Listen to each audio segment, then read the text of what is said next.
युद्धजन्य परिस्थितीमुळे देशामध्ये सध्या इंधनाचा तुटवडा जाणवतोय, दरवाढीचाही फटका बसतोय। त्यामुळे सरकारने इंधन तुटवड्यावर उपाय म्हणून इथेनॉल मिश्रित पेट्रोल वापराला प्राधान्य दिलंय।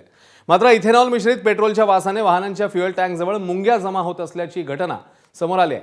सिक्कीममध्ये असाच एक व्हिडिओ समोर आलाय। वाहनाच्या इंधन टँकजवळ मोठ्या प्रमाणात मुंग्या दिसल्याने इथेनॉल मिश्रित पेट्रोलबाबत नव्याने चर्चा सुरू झाली आहे। पेट्रोलमध्ये वाढत्या इथेनॉल मिश्रणामुळे वाहनांवर आणि ग्राहकांवर काय परिणाम होतात याबाबत प्रश्न उपस्थित होत आहेत। या घटनेनंतर इथेनॉल मिश्रणाच्या वापराबाबत सोशल मीडियावर विविध प्रतिक्रिया उमटत असून वाहनधारकांमध्ये चिंता व्यक्त होतीये। मात्र तज्ञांच्या मते या इंधनात साखर नसते, मुंग्या केवळ इथेनॉलच्या वासाने आकर्षित होतात।